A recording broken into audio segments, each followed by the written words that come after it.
Meus irmãos, boa noite a todos. Graça e a paz sejam com todos essa noite. Estou muito feliz pelo convite do pastor Valdson, a confiança dele em entregar o seu púlpito. Eu sei o quanto isso é sério, o quanto isso é importante, esse critério. Então, fico feliz pela confiança. Feliz por rever os irmãos, ver alguns conhecidos, outros rostos novos aqui. Queridos, vamos abrir as Escrituras? No livro do profeta Jeremias, capítulo 29, Jeremias 29, 13, diz assim a Escritura: Buscar-me-eis e me achareis, quando me buscardes de todo o vosso coração. Vamos fazer a leitura juntos, em uma só voz? Buscar-me-eis e me achareis, quando me buscardes de todo o vosso coração. Quem disse isso? Para quem ele disse isso? Em que circunstância foi dito isso? E quais são as implicações do que ele disse aqui para as nossas vidas? São perguntas que nós podemos fazer nesse versículo.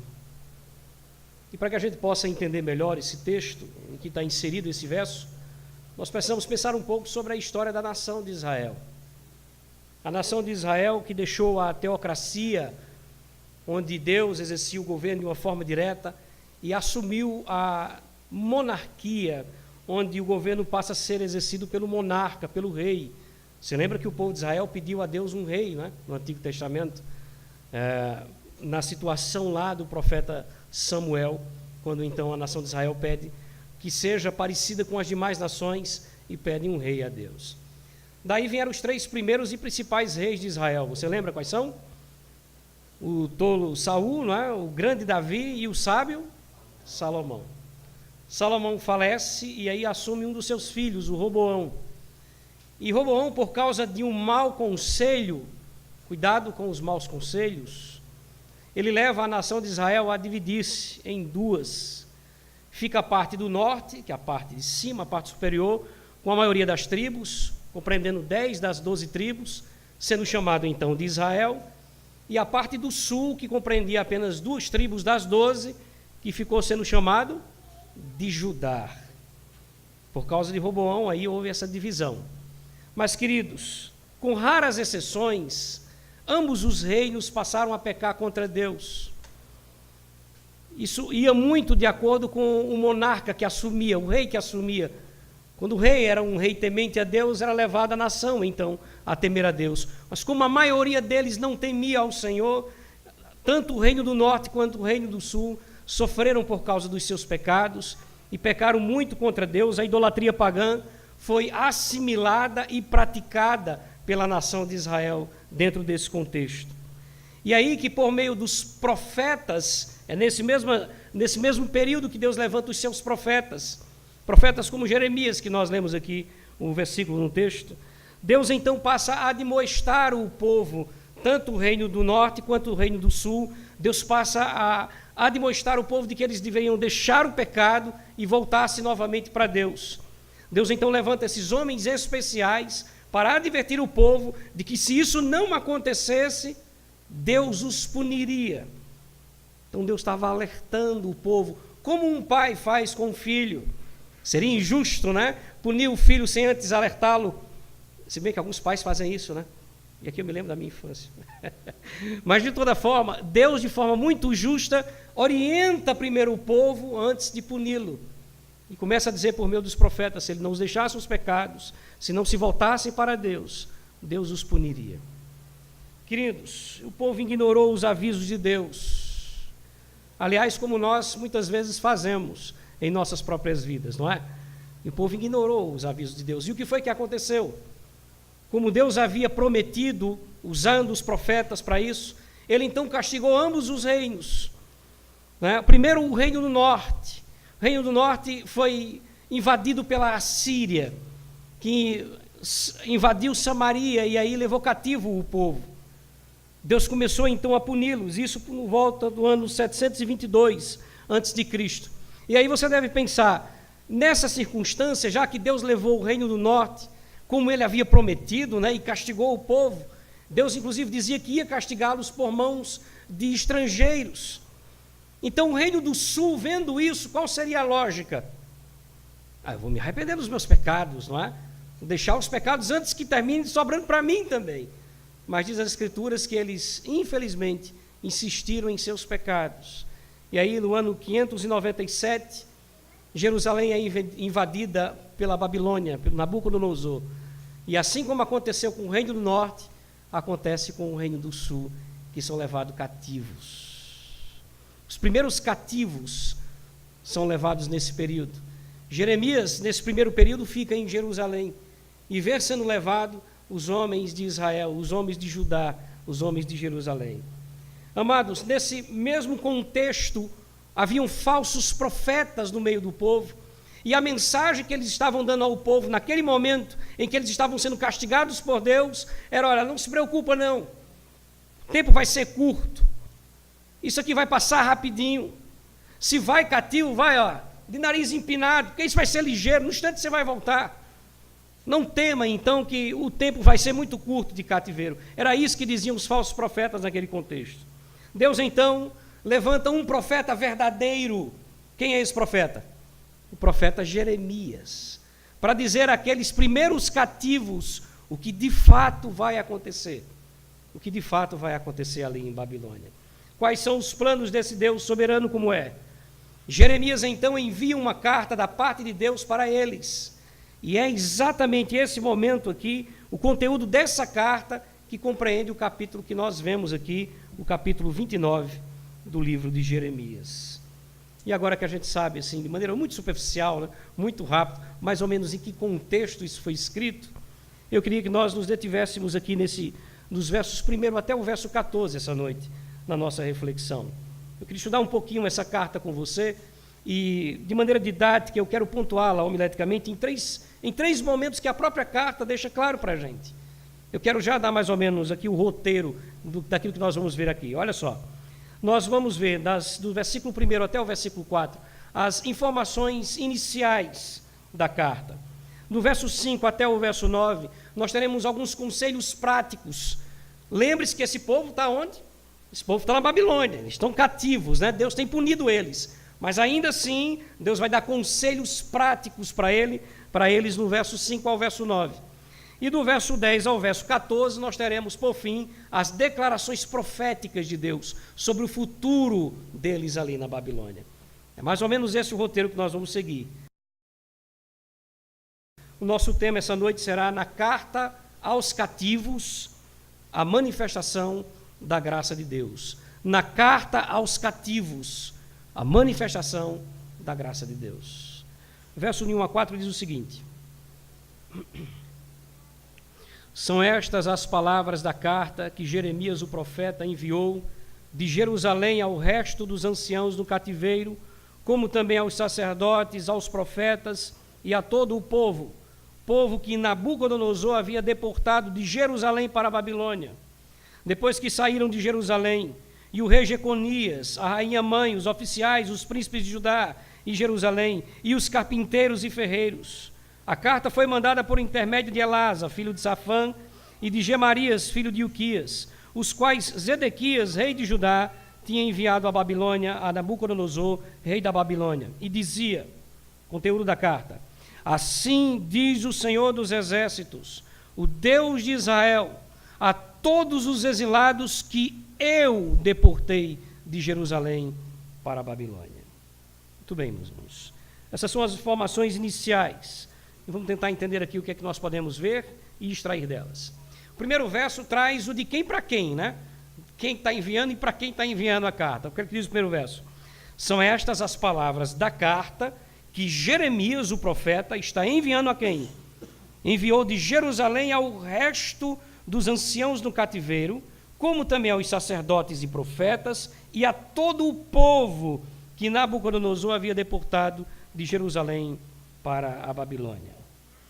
Meus irmãos, o cativeiro ele não pode ser visto por nós como, obviamente, como um evento natural. O cativeiro foi claramente um castigo de Deus, uma disciplina de Deus ao seu povo. Isso fica muito claro pela maneira como o próprio Deus profetiza o cativeiro.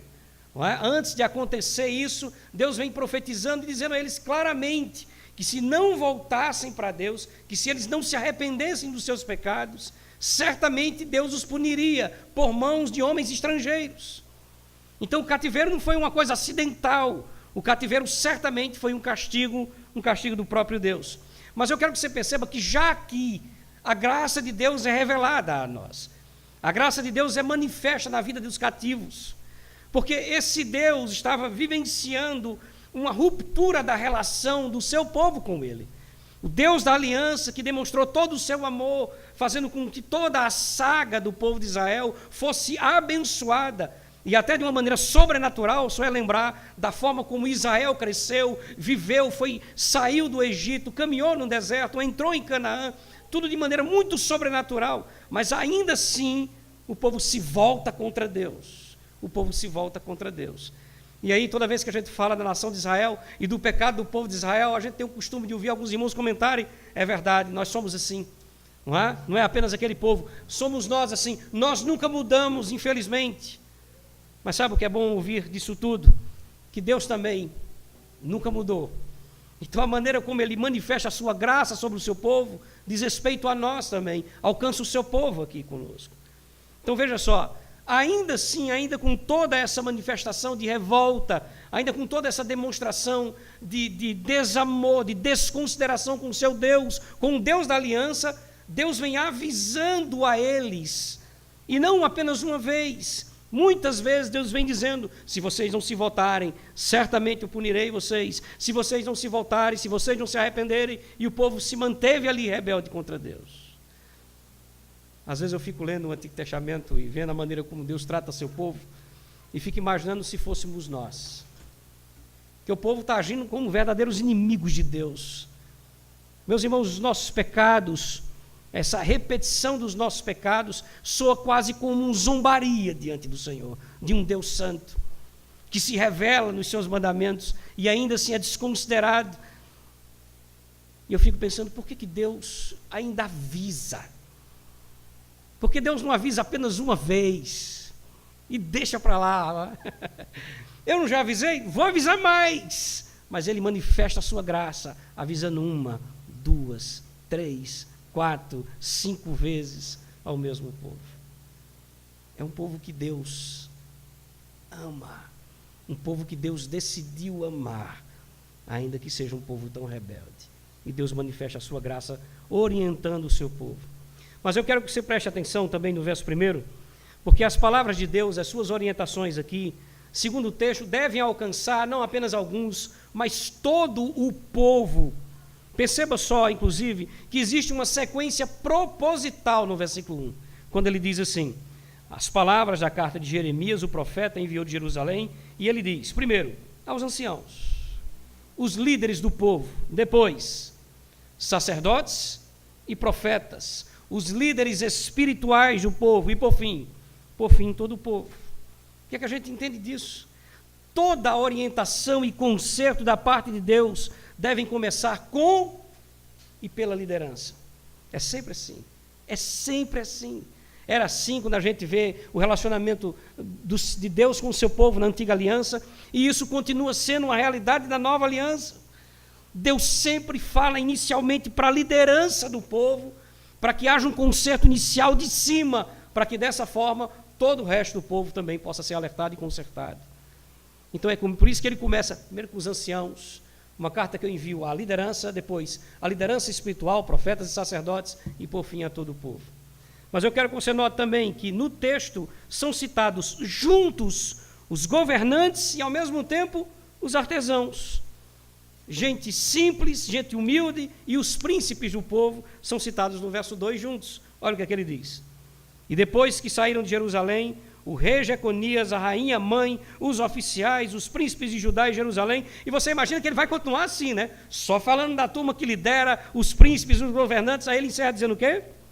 E os carpinteiros e os ferreiros. Mas espera aí, esquisito isso. E ele bota tudo junto para trazer para a gente a orientação de quê? De que a manifestação da disciplina divina alcança a todos igualmente. A todos igualmente. Todos vocês que foram levados. Quem foi que foi levado?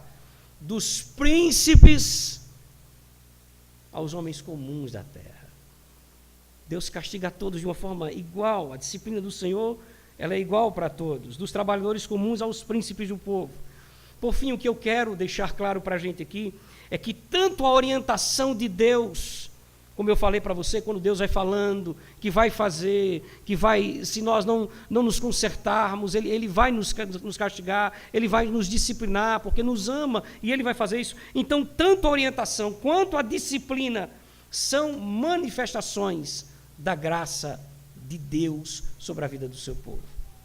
Deus tanto manifesta a sua graça quando Ele avisa antecipadamente, como também manifesta a sua graça quando Ele pune por causa da nossa rebeldia. Como um pai que ama. Há uma perfeição na figura paterna aqui, de um pai que avisa, olha, não faça, se você fizer, eu vou ter que disciplinar você. E como um bom pai, quando o filho insistentemente termina fazendo, o que é que ele vai fazer? Ele vai cumprir a promessa. E ele vai e pune os seus filhos. E tudo isso é manifestação da sua graça sobre o seu povo. Manifestação da sua graça.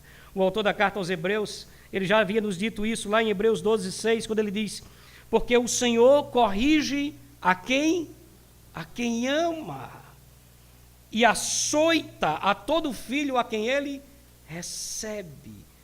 Castiga e açoita. Engraçado que a palavra disciplina e amor, no que se refere a Deus, estão sempre juntas. Ele disciplina porque ama, não é? Então, tanto a orientação antes da disciplina, quanto a disciplina em si de Deus, a punição, o castigo de Deus, são manifestações de sua graça sobre a nossa vida. No versículo 3, é nos dito, a título de informação apenas, como é que a carta chegou ao seu destino.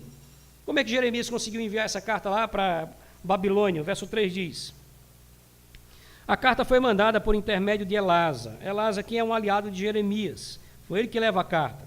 Elasa, filho de Safã, e de Gemarias, filho de Ilquias, os quais Edequias, um rei vassalo que assume depois do cativeiro, rei de Judá, tinha enviado a Babilônia, a Nabucodonosor, rei da Babilônia. E ele dizia. Então aqui é só a título de informação para a gente entender como é que a carta chegou lá. Agora, mais um detalhe, uma última e preciosa informação que nós temos aqui ainda dentro desse contexto das informações iniciais da carta, está aí no versículo 4. E aqui eu quero que você aguce o seu cérebro aqui para entender o nó que vai dar aqui nesses versos. O verso 4 ele diz assim: assim diz o Senhor dos Exércitos, o Deus de Israel, a todos os exilados que eu deportei de Jerusalém para a Babilônia. Qual é o problema aqui? O problema aqui está no final do versículo 1. Foi o que ele havia dito no final do verso 1. O povo que Nabucodonosor havia deportado de Jerusalém para a Babilônia. Então veja, no verso 1 ele diz que quem levou o povo? Nabucodonosor. E no verso 4, o que é que ele diz? Fui eu quem levei o povo. Aí, como é que a gente vai conciliar isso? Foi Nabucodonosor ou foi Deus que fez isso? Queridos, essa tragédia certamente não pegou Deus de surpresa, não é? Como talvez erroneamente fossem pensar aqui os adeptos da teologia relacional, né, do teísmo aberto. Isso aqui não é uma tragédia que pegou Deus de surpresa. E como é que a gente pode ter certeza disso? Fica muito claro para nós quando nós somamos essas duas informações, a informação do verso 1 e a informação do verso 4. Quando a gente soma isso, a gente entende que Deus estava agindo, na verdade, por meio de Nabucodonosor. Não era simplesmente Nabucodonosor que estava agindo. Quem estava agindo era Deus, e Nabucodonosor era um instrumento em suas mãos. Deus havia levado ele a fazer o que fez. Foi Deus quem usou Nabucodonosor para castigar seu povo. Essa é a realidade. E é assim que a gente precisa entender esse texto. E dessa maneira, outra coisa, um leque abre na nossa vida para a gente compreender algumas coisas a respeito da vida e a respeito de Deus. Nada que acontece na nossa vida é sem razão.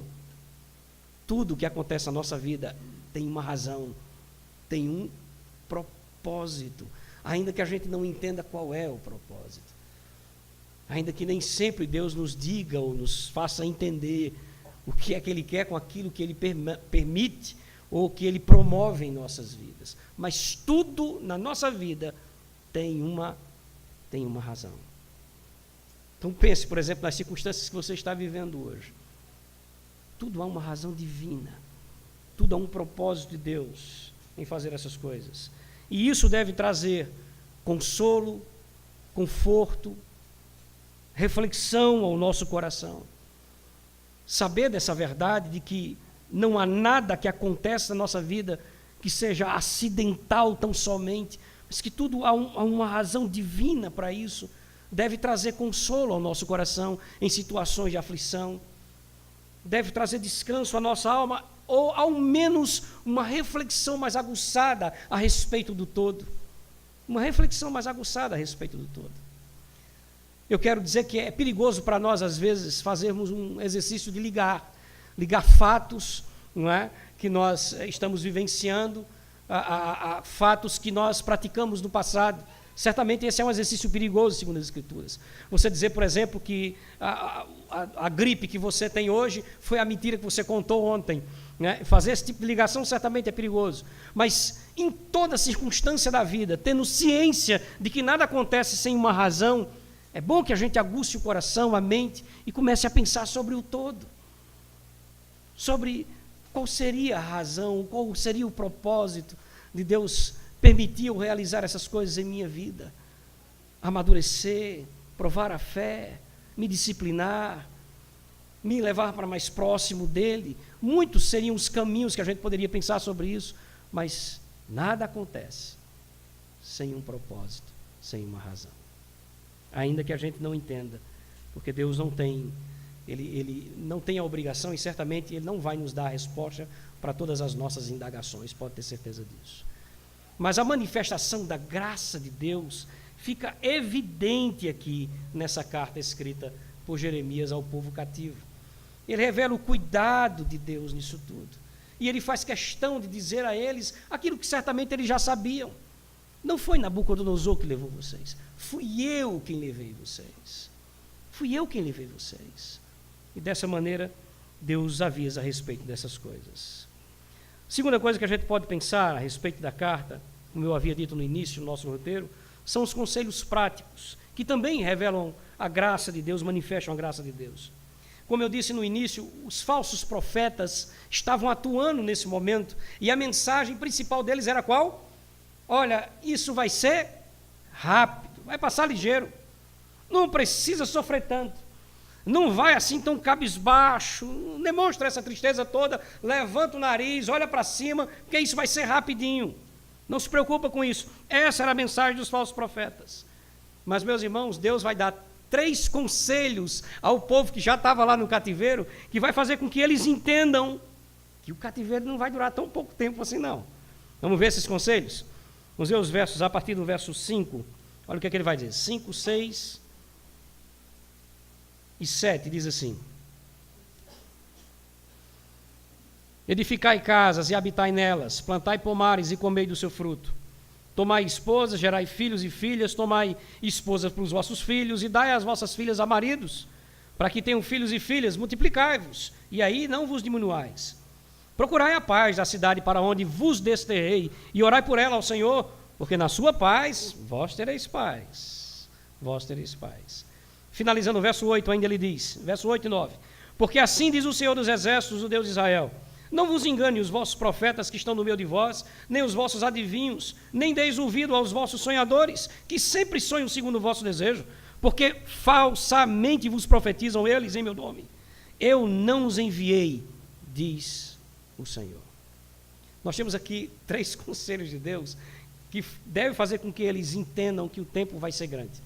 Primeiro conselho, se você prestou bem atenção, está no verso 5, ele vai dizer que eles deveriam construir casas e começar a plantar.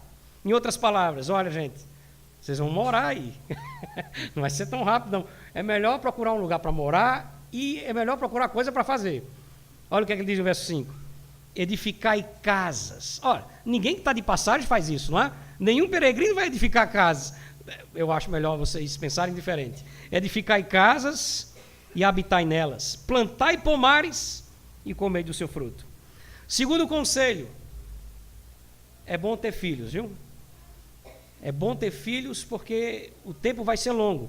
Olha o que ele diz no verso 6: tomai esposas, gerai filhos e filhas, em outras palavras, casem, não é? Talvez o rapaz esteja prometendo a moça lá no caminho, né? Eu fico imaginando essas coisas, e vai caminhando para a Babilônia, e ela diz assim: eita, e agora? A gente que estava, não vai ser rápido? Quando a gente voltar, a gente dá um jeito nisso aí. A mensagem do Senhor é qual? Não engana a moça, não. Casa com ela, porque, olha, vai durar muito tempo aí. Tomai esposa, gerai filhos e filhas. Olha só, vai entendendo o tempo agora. Tomai esposas para os vossos filhos. Essa turma já cresceu? Vai demorar. E ele continua: e dai as vossas filhas a maridos, para que tenham filhos e filhas. Multiplicai-vos e não vos diminuais. O tempo vai ser tão bom que você vai dar tempo de casar, ter filho e ter o que mais? Neto. Já estava assustando o povo, não estava isso? Poxa vida. E tem mais um conselho. Tem mais um conselho para eles entenderem que o tempo seria longo. Além de casar e construir casa, eles deveriam, ao invés de se rebelar contra a Babilônia, né, tendo em vista histórico de Israel, olha, ao invés de vocês se rebelarem aí, o conselho que eu dou é: ore para que Babilônia tenha paz durante esse período. Porque dependendo da paz da Babilônia, vocês também podem ter paz, não é?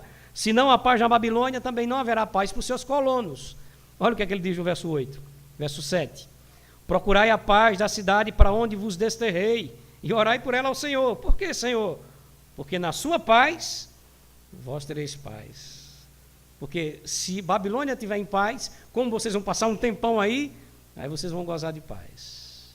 3 conselhos que deixam claro para eles que o tempo em que eles estariam ali seria um tempo muito grande. Meus irmãos, nem sempre nós venceremos as dificuldades. Nem sempre. Nem sempre a mensagem vai ser: é rapidinho, é coisa rápida, isso vai resolver ligeiro. Nem sempre a mensagem é assim. Eu não sei o que acontece com a nossa mente, que às vezes somos bitolados a imaginar que toda a resposta de Deus a nós é sempre sim. E a gente esquece que não também é uma resposta. E que Deus também nos dá esse tipo de resposta. Nem sempre nós vamos vencer as dificuldades. Algumas doenças não serão curadas. Alguns projetos nunca serão realizados. Alguns sonhos nunca serão alcançados. Que lástima, né? Pensar dessa maneira. Mas é um fato. Alguns problemas não serão resolvidos. Porque muitas vezes a mensagem de Deus para nós, diante dessas aflições, é uma só: adapte-se. Adapte-se à situação. Porque nem sempre ela será mudada. Às vezes é necessário que nós sejamos mudados, e não as situações ao nosso redor. Ainda assim, com tudo isso, não deve haver no nosso coração espaço para se rebelar, para se entristecer demasiadamente, para desanimar da caminhada e até desistir dela. A mensagem de Deus é essa para a gente: adaptar-se. Adaptar-se. Existe uma canção antiga de um pastor, eu vou citar aqui, talvez a grande maioria não lembra, não conheça, nunca ouviu falar, Josué Rodrigues. Ele tinha algumas canções boas, e tinha uma delas que eu me lembro desde a adolescência de ouvi-la, e toda vez que eu passava por algumas situações ruins assim, eu lembrava dela. Ele dizia o seguinte: portas que se fecham são iguais às que se abrem, se abertas ou fechadas por Deus. Então, às vezes, a orientação de Deus é essa: não vou abrir porta nenhuma. E você vai ter que se adaptar à situação. E ainda assim será vencedor diante disso. E ainda assim o Senhor será contigo nessa hora. A mensagem era essa que Deus tinha para dar a eles: olha, não acha que vai durar pouco tempo. Vai dar tempo de ver os netos. Agora, outra coisa que é interessante dentro desse contexto é o conselho que o Senhor dá a eles no verso 7, deles orar pela paz na Babilônia, orar pela Babilônia. É evidente a razão aqui, não é? Ele vinha trazendo no contexto: olha, vocês vão passar muito tempo, por isso é melhor orar para que Babilônia tenha paz, porque Babilônia tendo paz, vocês também gozarão da mesma paz. É interessante porque na carta que Paulo escreve a Timóteo, ele dá a mesma orientação, né? Lá na frente, Paulo vai dizer a Timóteo que ele deveria orar e orientar o povo a orar por quem? Pelas autoridades constituídas. Pela mesma razão, vocês estão vivendo aí, né?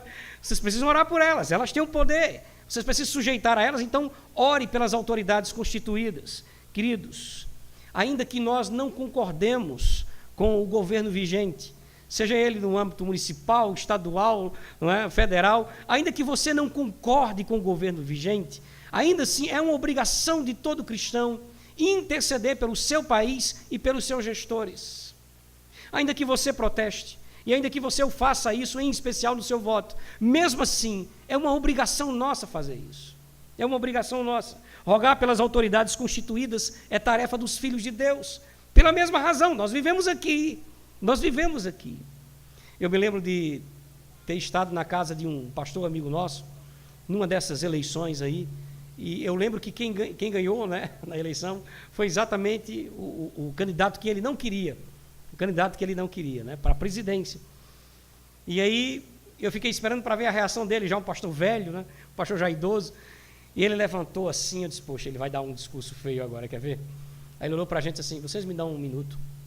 Eu disse, claro, a gente estava tudo na sala esperando o resultado, e ele saiu para o quarto. E aí fechou a porta do quarto.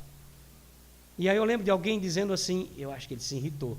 E a esposa dele, já falecida hoje, a esposa dele disse assim, não, é porque todo fim de eleição, ele vai orar por aquele que ganhou, pedindo para que Deus o abençoe e o guie e o oriente em suas decisões e na maneira como ele vai governar o país. Poxa vida. Mas quem ganhou foi alguém que ele não queria. E que ele passou todo o tempo ali falando mal de todo o projeto e de repente agora ele entra no quarto e vai orar por eles. Pois é, o final do verso aí, do verso 7 é lindo. Porque na sua paz, vós tereis paz. É uma obrigação nossa interceder. O John Stott, ele tinha um princípio de um dos seus livros que eu anotei sobre esse assunto, e ele dizia o seguinte: não critique a nação ou seus governantes se você não costuma incluí-los em suas orações. E a primeira vez que eu vi isso, eu disse, poxa, primeiro eu preciso pedir perdão por todas as vezes que eu fiz isso, né, antes de começar a treinar isso, mas é um princípio. Não critique a nação e seus governantes se você não costuma incluí-los em suas orações. Queridos, o próximo conselho que ele nos dá aí, que ele dá ao povo cativo, né, além de falar sobre essas questões, de que eles passarão muito tempo e que era necessário ter as suas moradias, casar, ter seus filhos e também orar pela paz da nação, ele traz um conselho a respeito dos falsos profetas que estarão lá. Olha o verso 8 e o verso 9, o que ele diz. Porque assim diz o Senhor dos Exércitos, o Deus de Israel: não vos engane os vossos profetas que estão no meio de vós, nem os vossos adivinhos. Não deis ouvidos aos vossos sonhadores. Quem são eles? Aqueles que sempre sonham segundo o vosso desejo. Por que, Deus, eu não posso fazer isso? Porque eles são falsos. Eles profetizam, falsamente profetizam eles em meu nome. Eu não os enviei, diz o Senhor. E hoje eu pergunto a você, será que existem falsos profetas? Não, hoje não, né? Naquele período, sim. Hoje sim. Infelizmente, hoje sim. Nós temos sonhadores que sempre profetizam segundo o desejo dos nossos corações. Meus irmãos, imediatistas, nós temos nos nossos dias alguns imediatistas que afirmam coisas das quais eles não têm certeza e nem a autorização de Deus para afirmá-las. Coisas do tipo, hoje o milagre vai chegar. Hoje? Hoje é o dia da tua cura. Eu espero que não passe ninguém ali na frente, viu, pastor Walter? E acho que seja mais ou menos isso que você prega por aqui. Eu gritando isso no microfone, né? Hoje é o dia da sua cura, hoje é o dia da sua libertação. Aí você pergunta, como é que ele sabe que é hoje isso? Qual é a resposta? Ele não sabe. Ele não sabe. Então como é que ele afirma essas coisas? Ele não tem autoridade para fazer isso, irmãos. Ele não foi autorizado por Deus para falar em nome de Deus, dizendo que hoje essas coisas vão acontecer. Nós acabamos de ver, inclusive, que em algumas circunstâncias a ordem de Deus é que nós venhamos a nos adaptar a isso. Como é que esse alguém vai chegar agora e dizer assim, é hoje que isso vai acontecer, é hoje que o milagre chega, é hoje, é nessa hora, é agora e aí vai. Como é que pode afirmar essas coisas? Independente de qual seja a motivação dos seus corações, se fazem isso de forma ingênua, se fazem isso de forma maligna, se encaixam claramente no versículo 9. Falsamente vos profetizam eles em meu nome, eu não os enviei, diz o Senhor. Assim como eles precisavam ter cuidado com esses profetas, nós precisamos ter cuidado com os nossos profetas, os profetas do nosso tempo. Agora eu quero que você perceba, para a gente encerrar esse ponto, que em tudo isso Deus revela a sua graça. Lembra do primeiro ponto? Deus manifestou a sua graça quando orientou eles antecipadamente sobre o cativeiro, não foi? Depois Deus manifestou a sua graça quando? Quando disciplinou eles. Não foi assim? Deus manifestou a sua graça. Mas você acha que depois de disciplinados eles se ajeitaram? Não, irmãos. Ficaram com mais raiva ainda. Continuaram em seus pecados contra Deus. Agora, vai Deus fazer o quê? Orientar como eles vão viver lá. Dá para entender Deus? Não dá para entender.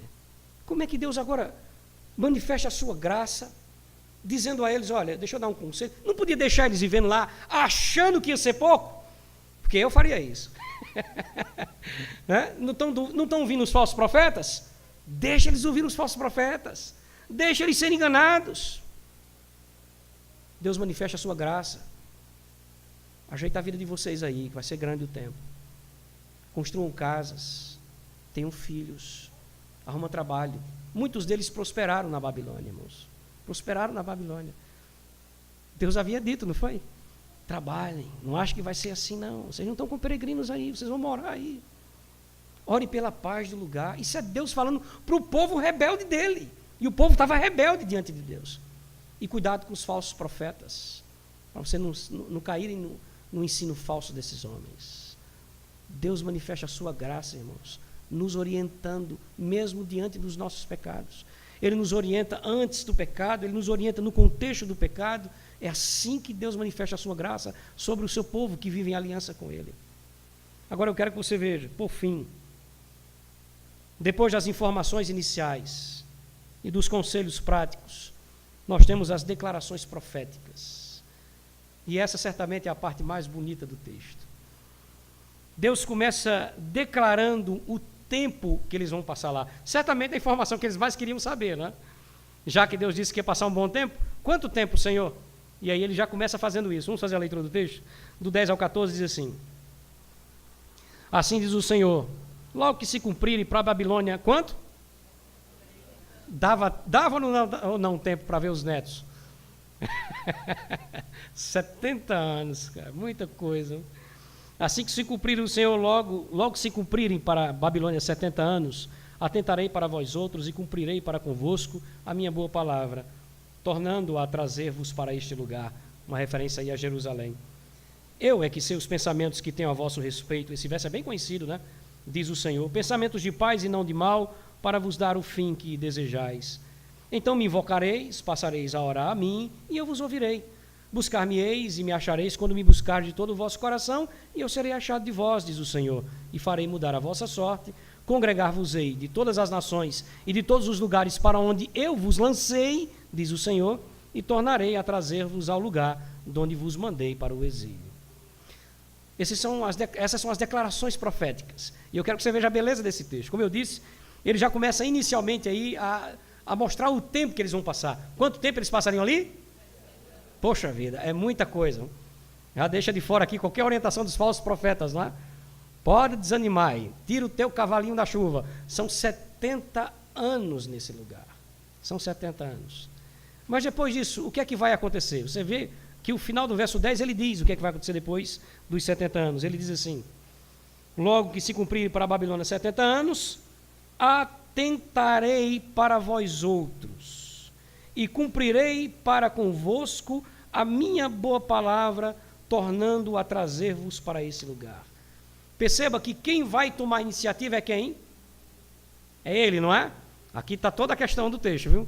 Atentarei para vocês e vou cumprir a minha palavra. Porque quando Deus profetizava a punição, ele também já profetizava o escape lá na frente. Ele já dizia o que é que ia acontecer de maneira completa. Vocês serão cativos, serão levados, depois eu vou trazê-los. E ele diz assim, eu vou cumprir com minha aliança com vocês. E vou trazê-los de volta. E ele começa aí a profetizar. Deus vai cumprir a promessa que havia feito de trazê-los de volta. Pode até não parecer no contexto, né, uma situação muito difícil, caótica para ajudar. Pode não parecer, mas a intenção de Deus é uma boa intenção com a disciplina. E ele deixa isso claro no verso 11, quando ele diz assim, eu é que sei os pensamentos que tenho a vosso respeito, diz o Senhor, pensamentos de paz e não de mal, para vos dar o fim que desejais. A declaração, eu é que sei os pensamentos ou os planos que tenho a vosso respeito, vai de contra as palavras dos profetas, falsos profetas, que diziam, lembra, que o cativeiro seria breve. O cativeiro vai ser breve, o cativeiro vai ser breve. Qual é a resposta de Deus? Eu é que sei os pensamentos que tenho a vosso respeito. Eu é que sei, sou eu que sei todas as coisas. Eu é que sei o tempo, por isso que eu estou dizendo, são 70 anos. E sou eu que sei a maneira como vocês vão retornar para mim. Eu é que sei todas essas coisas, ele diz. Mais uma vez, eu alerto, cuidado para os falsos profetas dos nossos dias. Há uma música do Grupo Logos, a música hoje vai só sair aqui, né? Já falei de uma, agora outra. A música do Grupo Logos, que diz o seguinte a respeito desses falsos profetas dos nossos dias. Eles ficam determinando ou marcando hora para acontecer o que somente a vontade de Deus pode mostrar. E não é assim que os falsos profetas fazem em nossos dias? Você já viu as placas? Terça-feira é da vitória. Não pode ser outra coisa, viu, pastor? É da vitória. Quinta-feira da prosperidade. Sábado da libertação. Determinando e marcando hora para acontecer o que somente a vontade de Deus pode nos dizer, queridos. Deus diz nesse contexto, eu é que sei os pensamentos que tenho a vosso respeito. E não eles, eu é que sei. E ele afirma aqui no texto que os planos ou os pensamentos que ele tem para ajudar são planos de paz.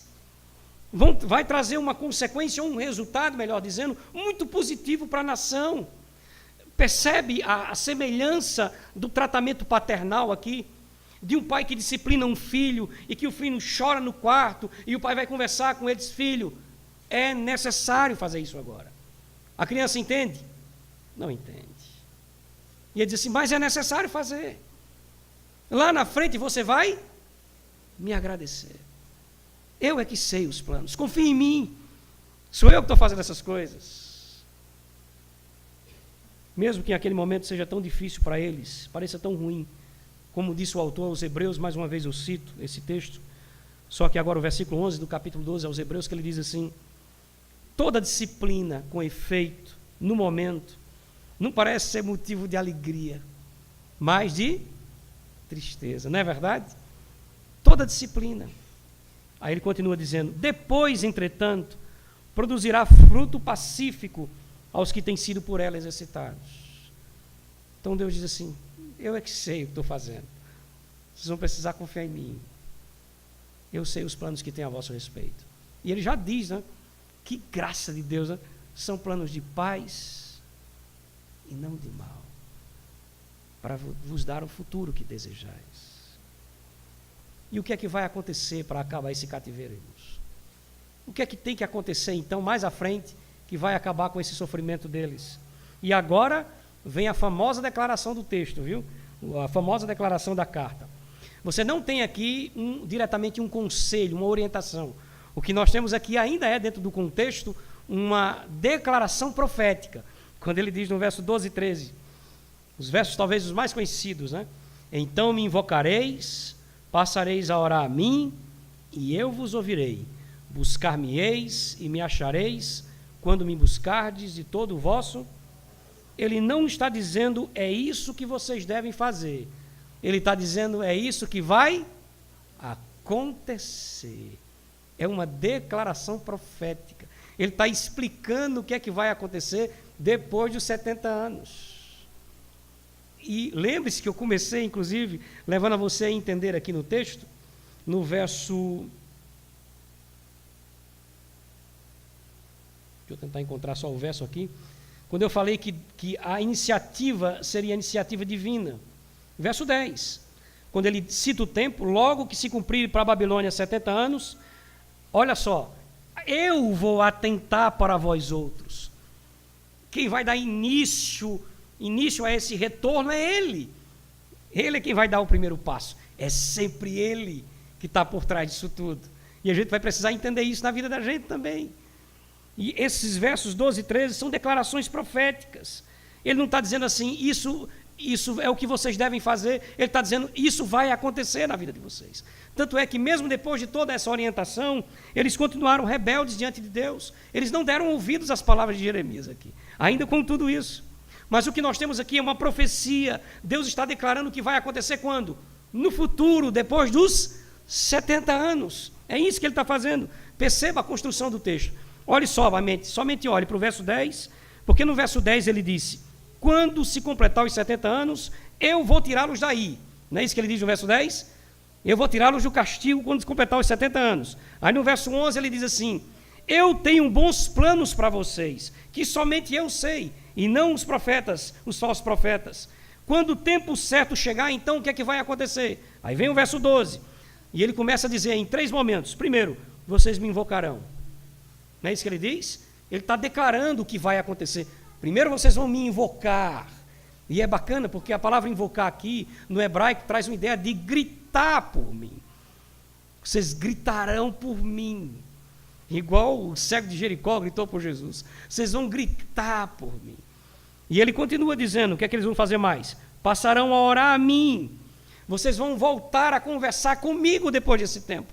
Vão pedir os meus conselhos, minha orientação, meu socorro, meu auxílio. É isso que ele diz. E o mais bonito é o final. O que é que ele diz que vai fazer? Agora me diga se dá para entender esse Deus. E eu os ouvirei.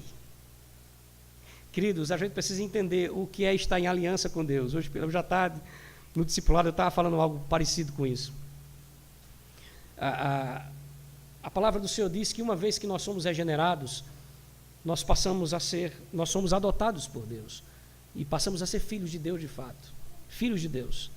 Nós que estávamos fora da casa, agora passamos para dentro da casa. E Ele nos adota como filhos. Definitivamente. Nós somos justificados, aceitos por Ele. Não há mais condenação para nós, estamos na casa. Graças a Deus por isso. Mas aí quando a gente peca, o que acontece? Ele bota a gente para fora da casa? É assim que o filho faz? É assim que o pai faz com o filho? Eu lembro que estava explicando isso a um rapaz na igreja. Ele tem 3 filhos. E o menor, ele perguntou a mim: pastor, me explica assim de uma maneira muito, muito simples, que eu ainda não entendi muito certo, a justificação, essa questão do pecado, como é que fica quando eu peco contra Deus, agora que o Senhor disse que eu sou filho de Deus. Aí ele tem 3 filhos, e o menor é muito peralta, muito traquino. Os outros dois nem tanto, mas o pequeno é bem danadinho ele. E aí eu conversando com ele, disse assim: olha, o teu menino menor é o Guilherme, né? O Guilherme é muito, muito difícil, né? Ele disse: Guilherme é terrível, pastor. Onde eu vou, Guilherme me faz vergonha. E ele entrou mesmo na conversa, né? Guilherme começou a descrever algumas coisas do Guilherme, que era... Quem tem filho ruim aqui nesse sentido, assim, difícil de lidar, lá em pequenininho. E eu disse assim: pois eu tenho um jeito. Eu vou dar um jeito nessa tua situação. Aí ele já ficou assim: como assim, pastor? Eu vou resolver teu problema com o Guilherme, cara. Tu não tem 3 filhos? Fica com os 2. Me dá o Guilherme. Para quê? Eu disse: eu vou dar um jeito nele, não se preocupe, o meu jeito. Eu vou resolver a sua situação. Ele começou a dizer: que conversa é essa, meu irmão? Deus me livre. Eu disse: pois é, rapaz. É mais ou menos assim que Deus te encara. É meu filho. O que acontece quando a gente peca contra Deus, dentro dessa analogia simples, boba até, só para a gente entender, é como se Deus nos colocasse no quarto de castigo. Não sai mais da relação. Você ainda está em aliança com Deus. E Ele disciplina o filho a quem ama: suba para o quarto. E ele sobe para o quarto. O nome da escada que ele sobe para o quarto é arrependimento.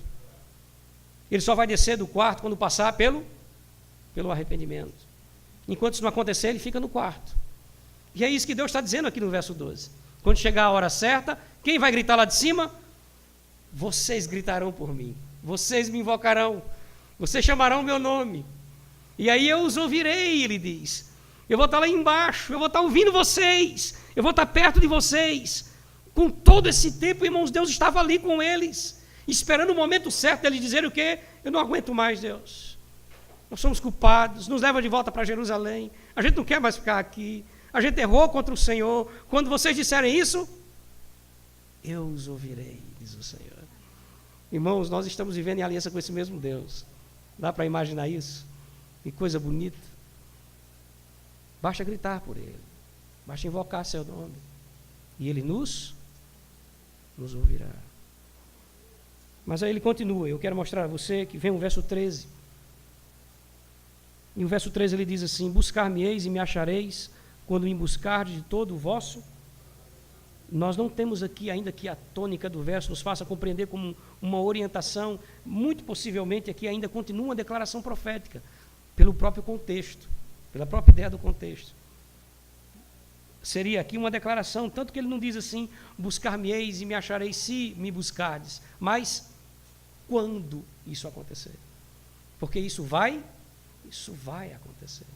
E a promessa dele é que quando isso acontecer, porque vai acontecer, é uma declaração profética. Olha o que é que vai acontecer no verso 14. Serei achado de vós, diz o Senhor, e vou mudar a vossa sorte. Vou congregar de novo vocês, de todas as nações e de todos os lugares para onde eu lancei vocês. E eu vou tornar a trazer vocês para esse lugar, o lugar de onde vos mandei para o exílio, uma referência aí a Jerusalém. É uma declaração, ele diz. E lembre-se que ele começa no verso 10 dizendo assim, quando se completar o tempo, volta lá para o verso 10, a gente precisa entender a construção desse texto, porque ele é muito bonito. No verso 10 ele havia dito ao povo exatamente isso, quando se completar os 70 anos, atentarei para vós outros. Como é que o Senhor vai fazer isso? Vocês vão me invocar, vocês vão voltar a conversar comigo, e eu os ouvirei.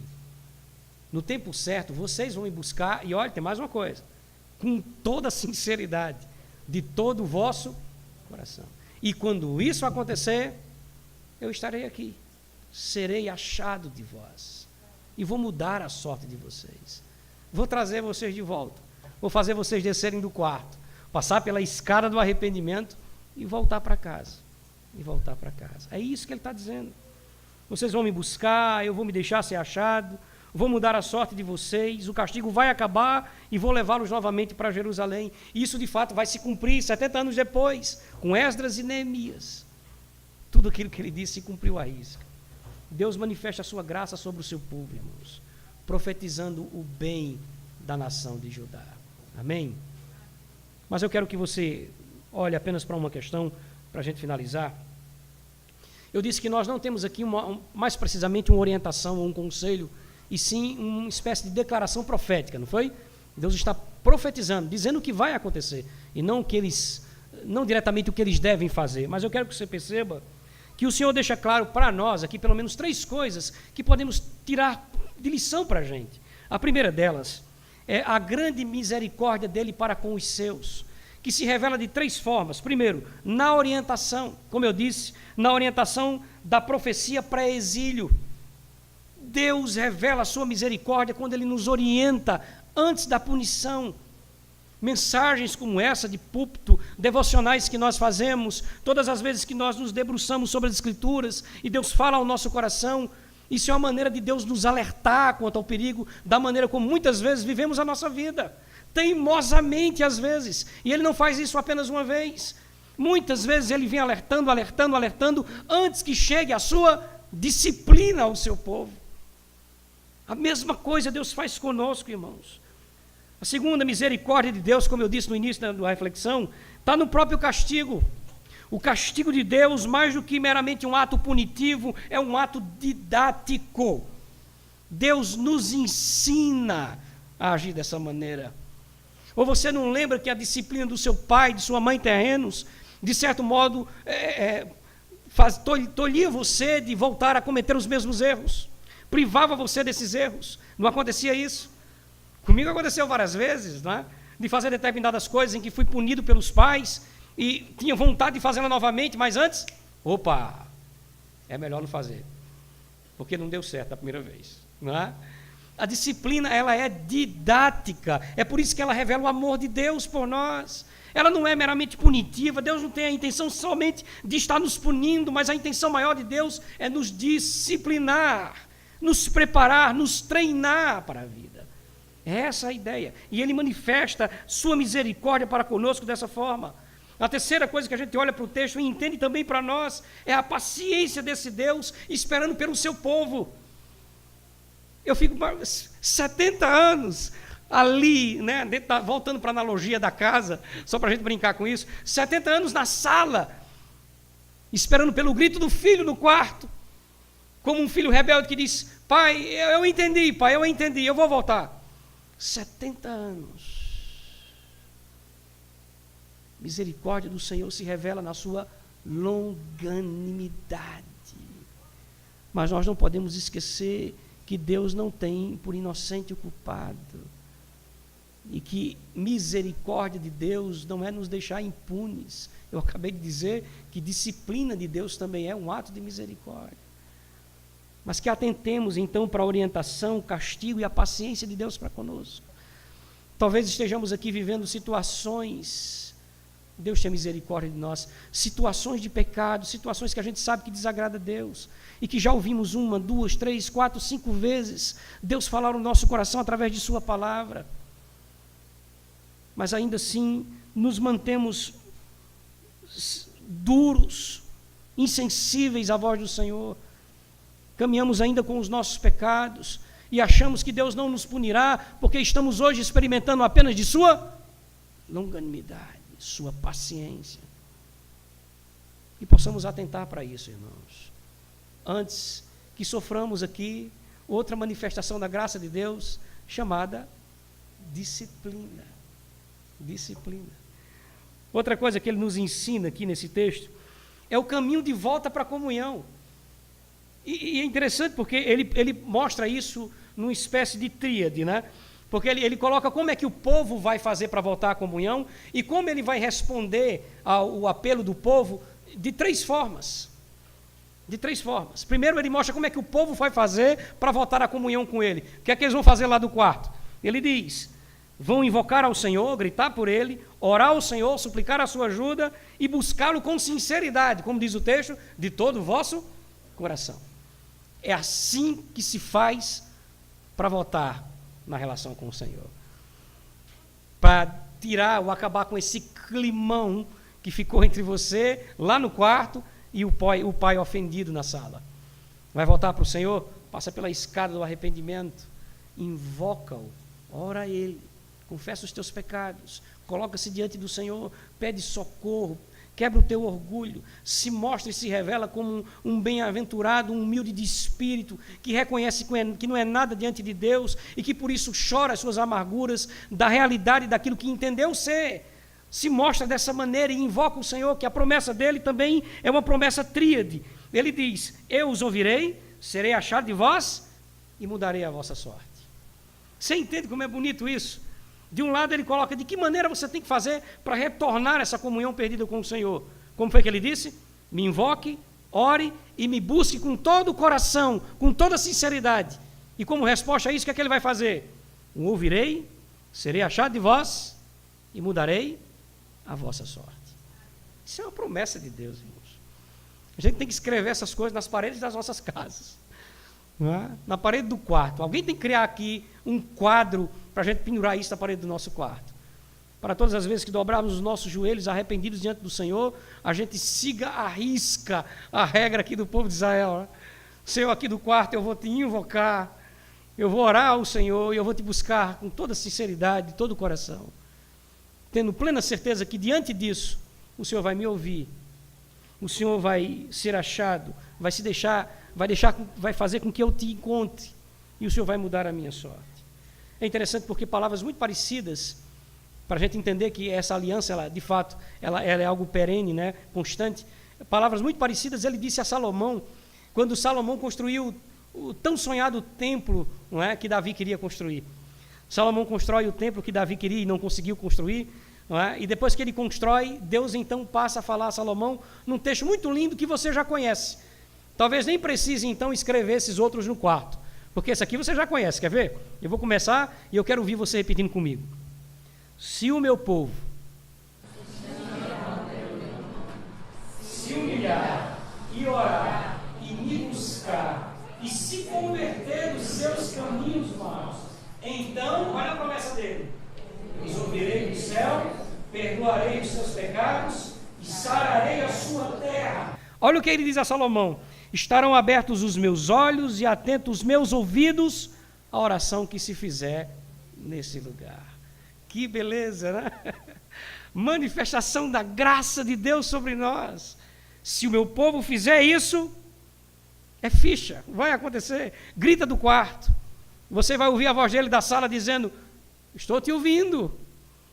Busca com sinceridade, e você vai ouvir ele dizendo, vou mudar a sua sorte. Eu estou aqui, eu estou aqui. É isso que acontece com aqueles que estão vivendo em aliança com Deus. Hoje nós vivenciamos essa aliança por meio de Jesus Cristo. E temos, por causa de Cristo, esse acesso direto ao Pai. Direto a Deus.